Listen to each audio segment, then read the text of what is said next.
Esiet sveicināti, radioklausītāji! Jūs pašlaik klausāties Adventistu vispasaules radio raidījumu. Ar jums kopā esmu es, Girts Jaunzems. Dieva vārdā 127. psalma 3. pantā lasām pārsteidzošus un skaistus vārdus. Lūk, bērni ir tā kunga dāvana, un bērnu svētība mums ir viņa atlīdzība.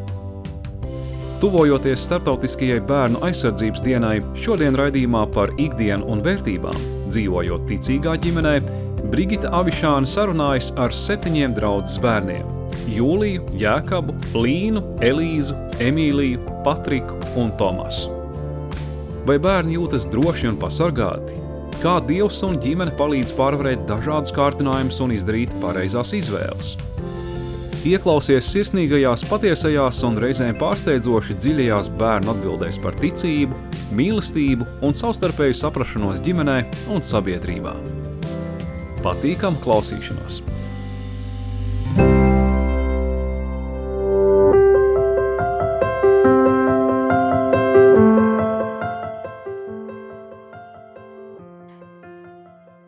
Labdien, mīļie klausītāji! Šodien studijā mums ciemos ir ieradušies 7 mīļi bērni.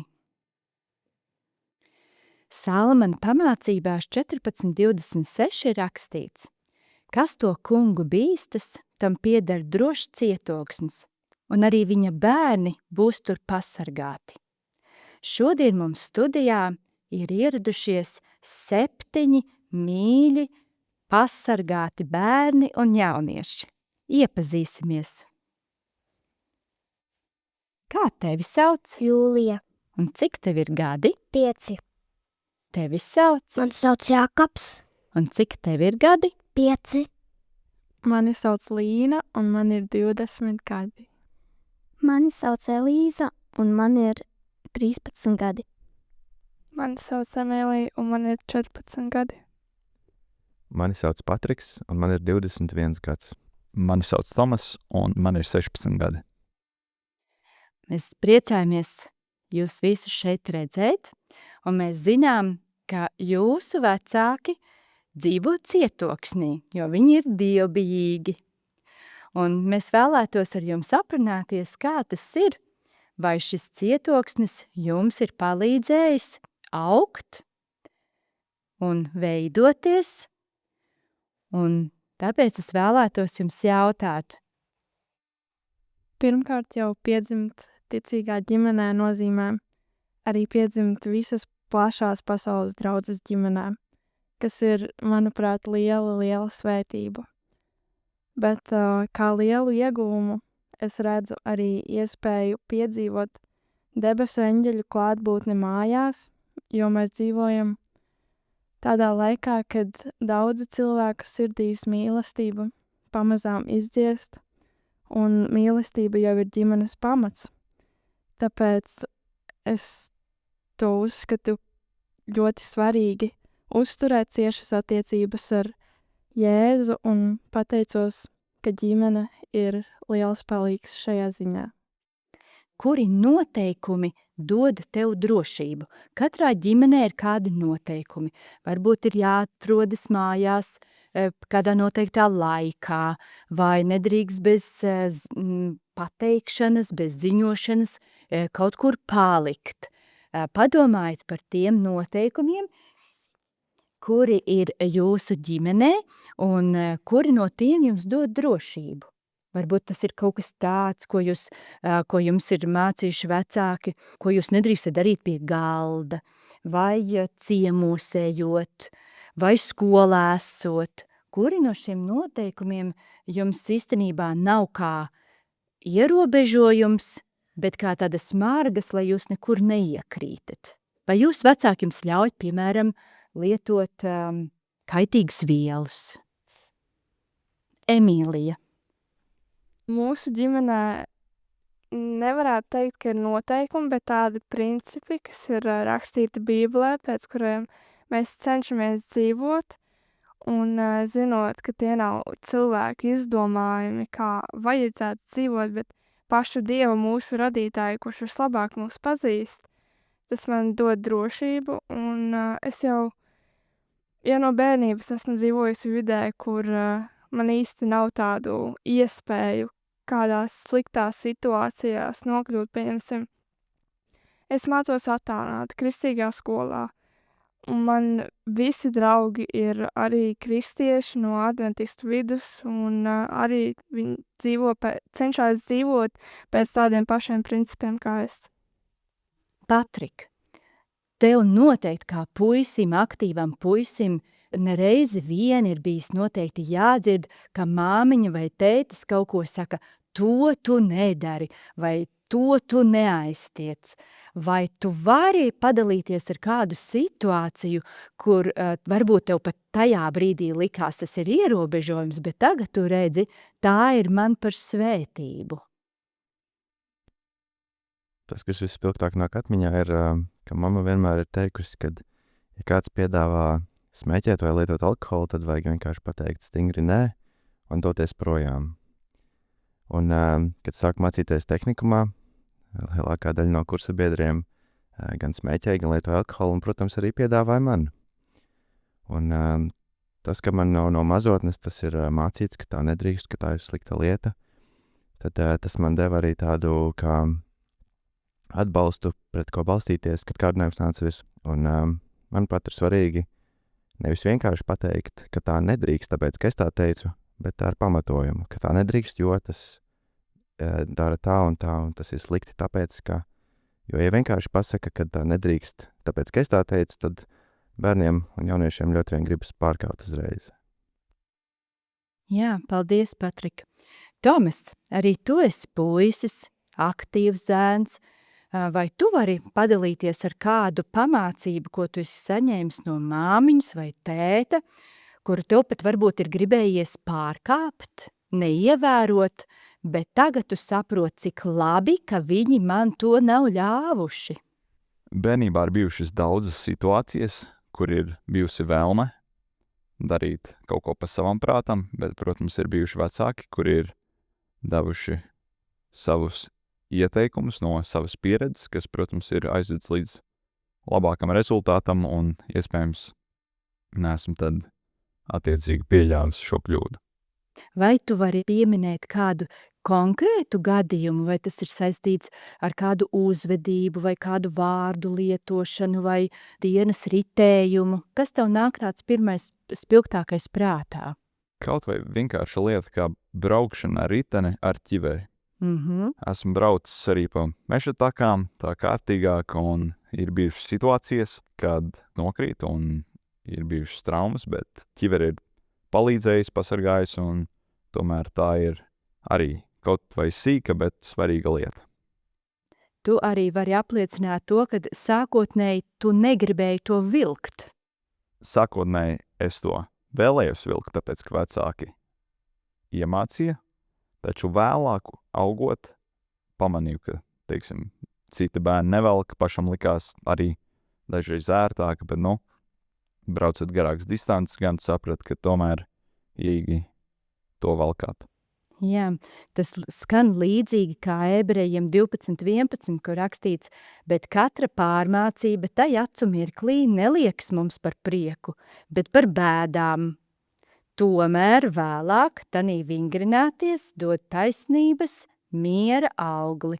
Un tādi droši vien ir daudzi likumi, kur mums sākumā šķiet, ka tie man nedara. Man tas noteikti nav patīkami. Elīza, vai tu vari padalīties kādu noteikumu, kuru tev ir varbūt bijis kādreiz ļoti grūti pieņemt, bet tu redzi, ka māmiņai vai tētim ir taisnība, ka tā darot, tu tomēr esi svētīta šajā darbībā? Es kādreiz nesapratu, kāpēc gulēt ir jāiet laicīgi, un es domāju, kāpēc nevar vienkārši vēlāk aiziet gulēt un nekas jau nenotiks. Bet tad es sapratu, ka, ja tu aiziesi gulēt laicīgi, tad tu varēsi labāk izgulēties, un arī nākošā diena tad būs svētīgāk un labāk. Elīze, vai tev jau no rīta ir savi svētbrīži, kuros tu lasi Bībeli un pavadi laiku ar Dievu? Jā, katru rītu es lasu Bībeli un pārdomāju un sarunājos ar Dievu lūkšanā.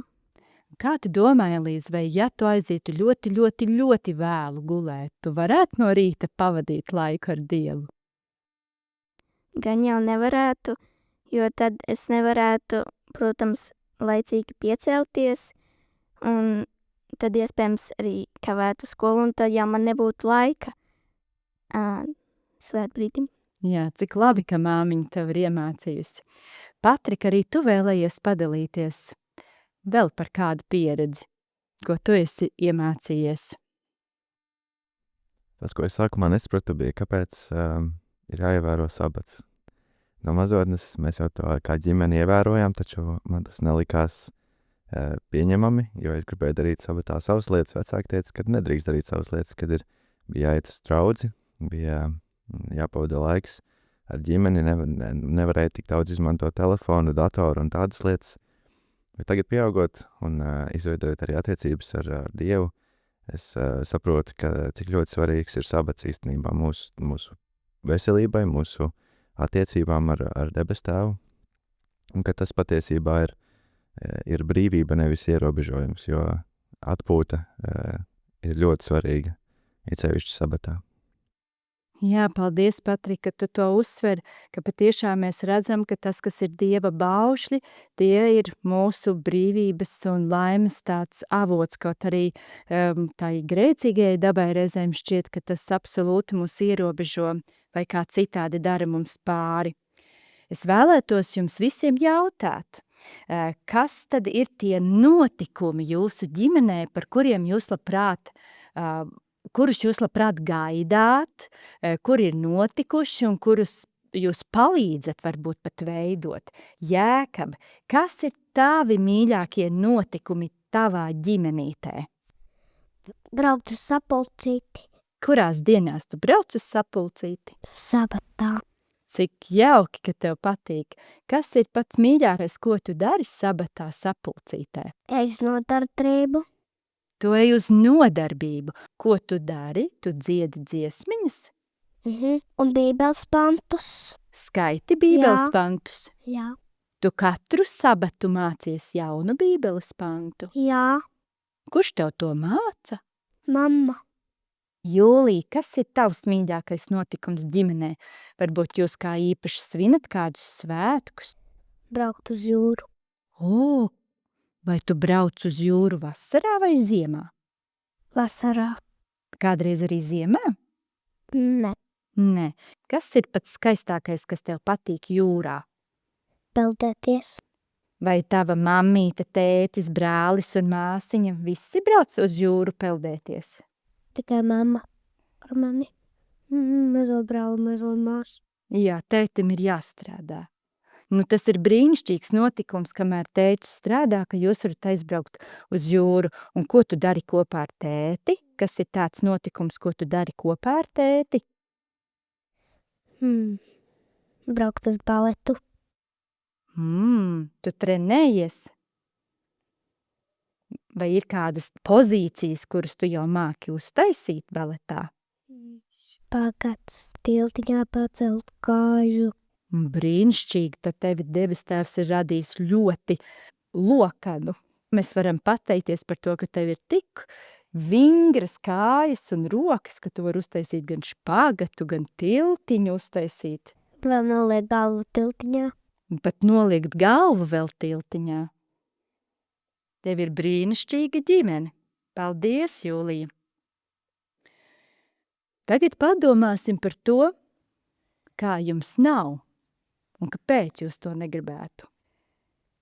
Ļoti daudzās ģimenēs lietot kaitīgas vielas ir norma. Ar tiem tiek svinēti svētki, tiek nomierināti nervi.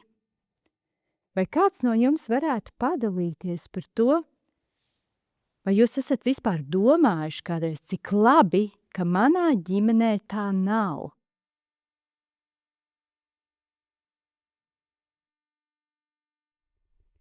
es tiešām esmu ļoti pateicīga, ka Dievs ir ļāvis piedzimt ģimenē, kurā šīs vielas ir aizliegtas, un tas ir pašsaprotami jau tagad, ka tas vienkārši nav nekas labs.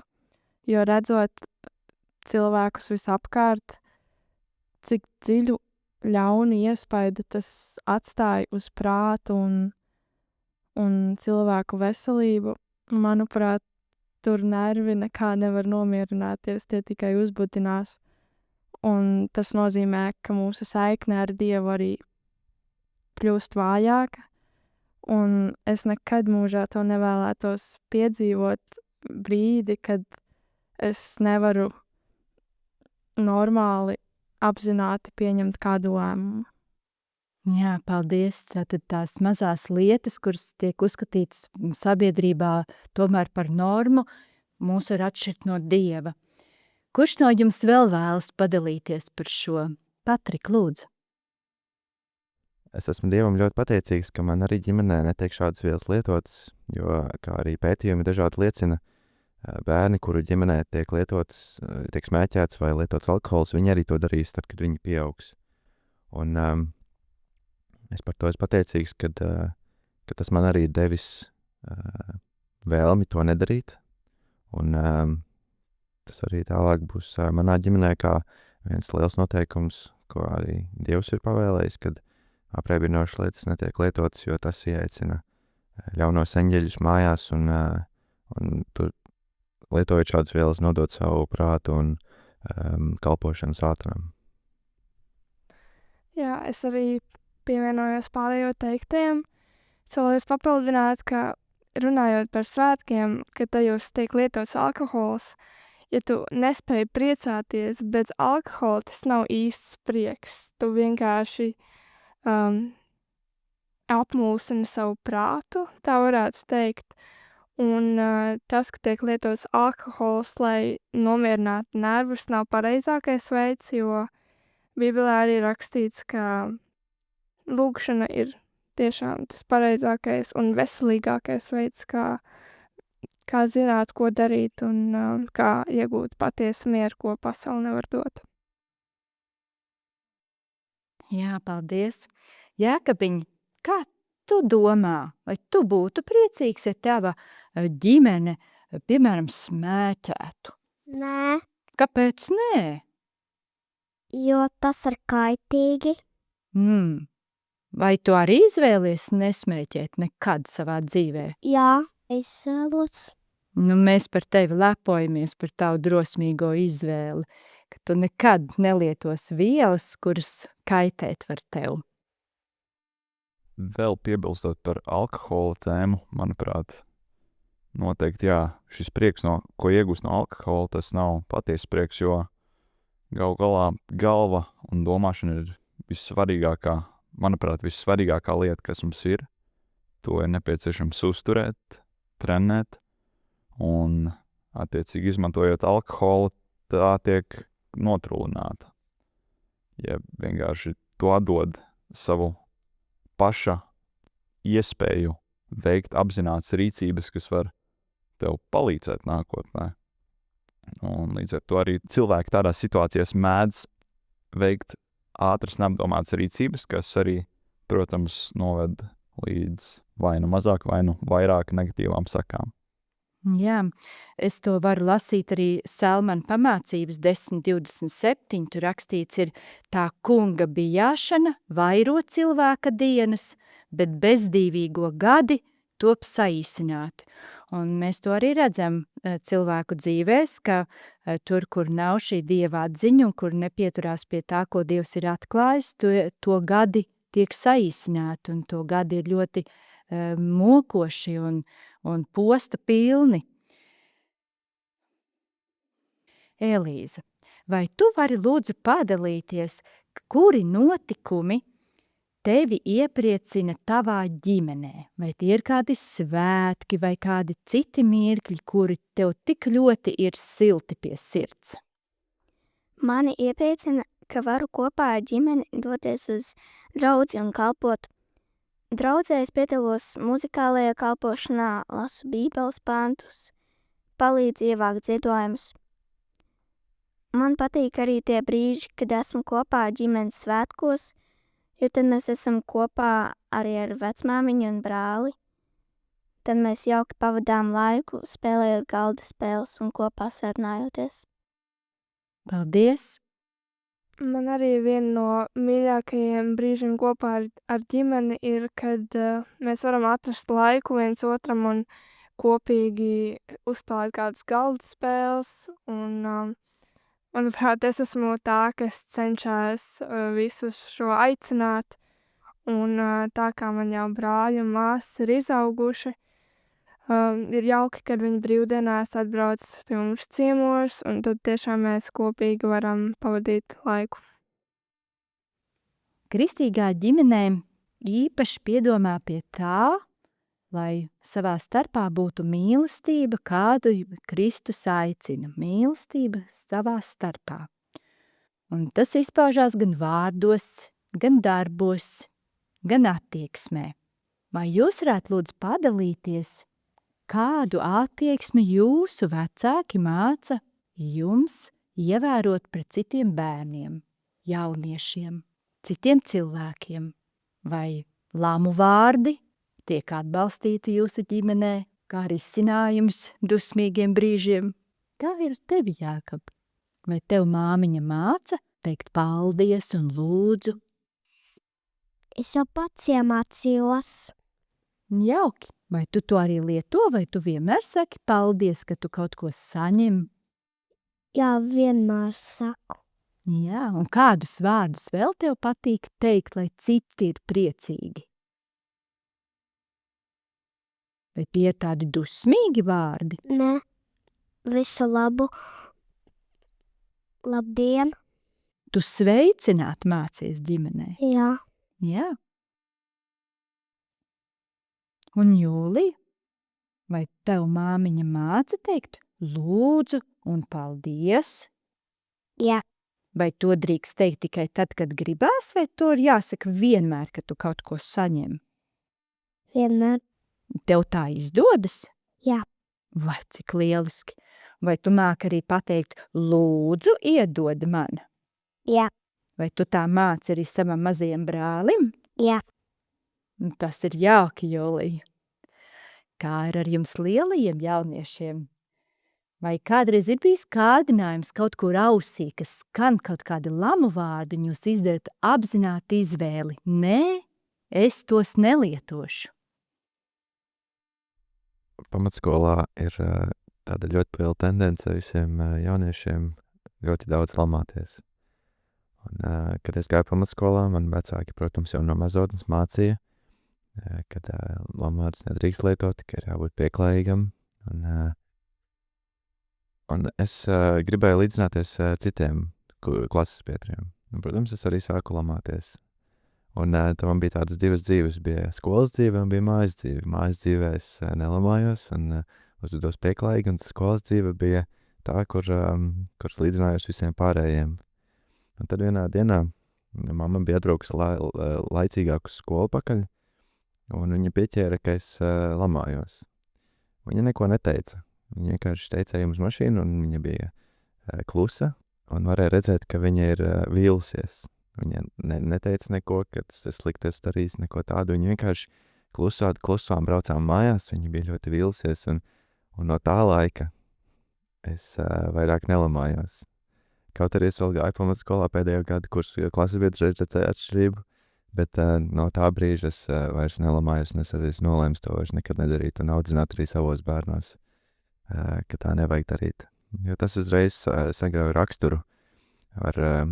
Uzreiz pilnīgi just, ja cilvēks lamājas, tad ir savādāka sajūta, tāda kā pretestība, kad ja cilvēks lamājas un nerunā ar tādiem tīriem vārdiem, tad ir mazāk vēlme ar viņu runāt.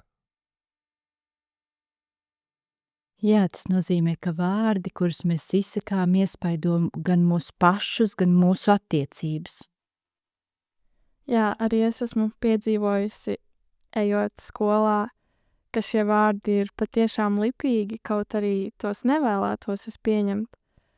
Un kā Bībelē arī ir sacīts, ka šie vārdi ir kā ugunsgrēks, kas pielīp tālāk un izraisa lielas nepatikšanas, bet redzot ikdienas piemēru, kā mans papus un mamma, viņu lēnprātība, tā teikt, jeb miermīlība, it īpaši mans papus, viņš nekad tādos satraukuma vai dusmu brīžos viņš labāk paklusēs, nevis kaut ko pasakīs, un tas ir devis lielu piemēru arī man savaldīt sevi un būt atturīgai šajā ziņā, zinot, ka tas tiešām var izraisīt lielu ugunsgrēku.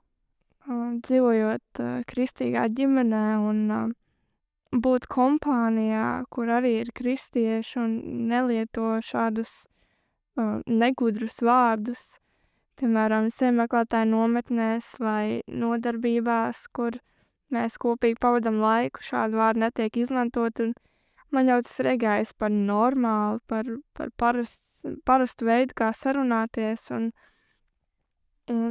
es nevaru iedomāties, ka es ar šiem saviem draugiem runātu ar šādiem negatīviem un kaut kādā ziņā dusmīgiem, nesvaldīgiem vārdiem. Jūs visi esat ļoti savās ģimenēs mīlēti. Jūsu vecāki daudz darījuši jūsu labā.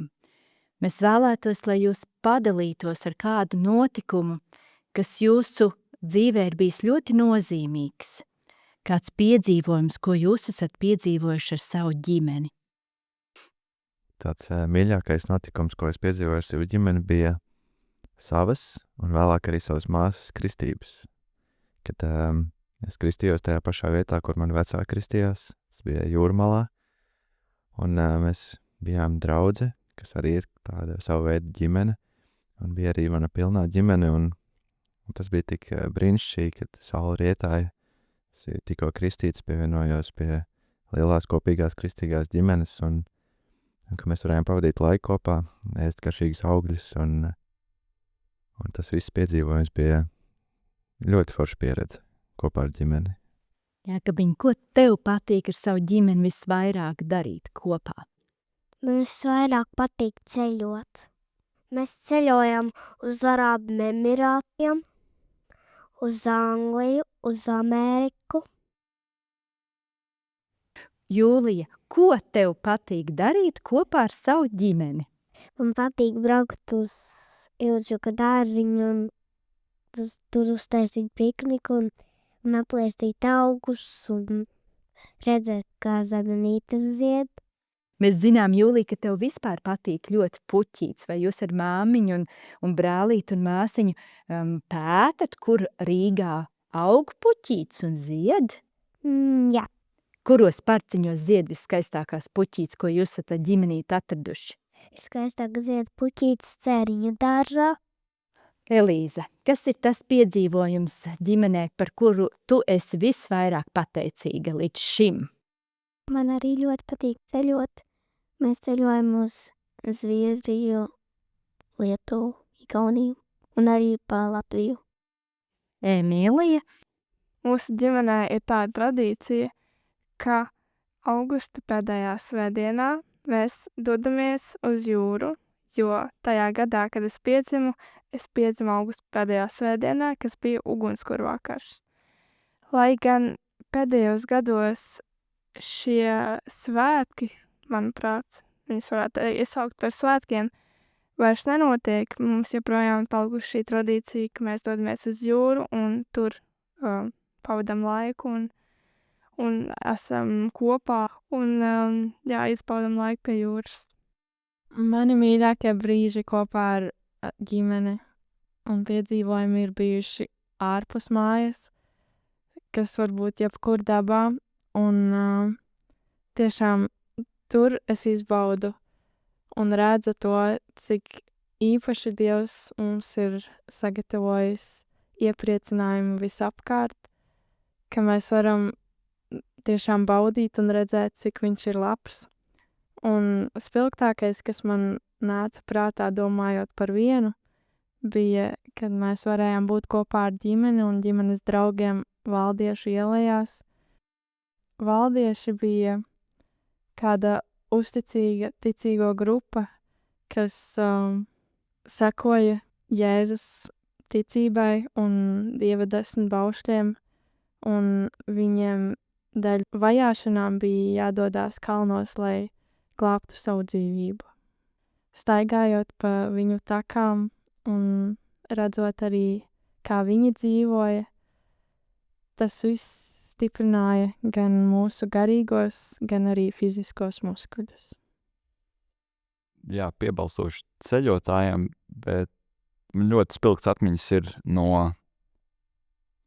ārzemēm, bet pēdējā laikā visspilgtākās atmiņas ir tepat Latvijā, kad mēs pēdējo gadu laikā esam braukuši pa mazām draudzītēm sestdienās, un tur mēs varējām kalpot ar mūziku, ar sabatskolu, ar svētrunu, un tad arī pēc tam apskatīt dabu apkārtējo, un tās noteikti ir tādas spilgtākās pēdējā laika atmiņas. Paldies! Man radās priekšstats, ka jūs augat tāpat kā citi bērni. Jums ir līdzīgi kārdinājumi un līdzīgi pārdzīvojumi, un tomēr jums ir kaut kas pāri par to. Jūs dzīvojat tajā cietoksnī, kuru jūsu dievbijīgie vecāki jums ir nodrošinājuši. Tāpēc, manuprāt, mēs varētu pabeigt mūsu sarunu ar Salmanu pamācībām. Kāpēc tieši ar Salmanu pamācībām? Jo mūsu draudzes bērni, pusauģi un jaunieši to ir īpaši pētījuši šajā gadā, jo ceļmeklētāju nometne būs saistīta tieši ar Salmanu pamācībām. Tāpēc vēl kāda raksturvieta no Salmanu pamācībām, kuru jūs katrs, mūsu mīļie ciemiņi, varat ņemt sev kā dārgu vērtību.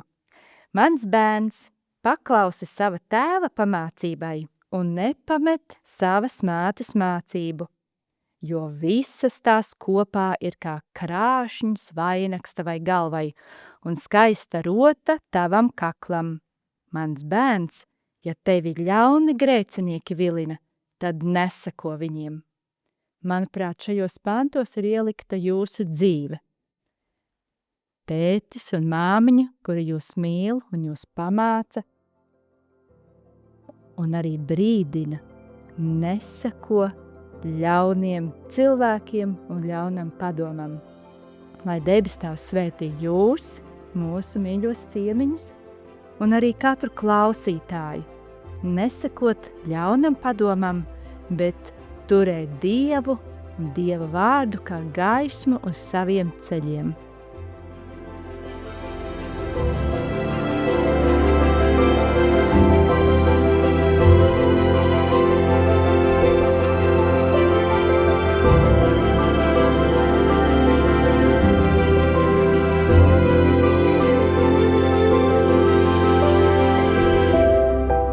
Raidījums iespējams klausīties katru piektdienu 17:00 Adventistu vispasaules Radio Latvija YouTube kanālā, kā arī vietnes adventisti.lv resursu sadaļā. Lai jums svētīga turpmākā diena!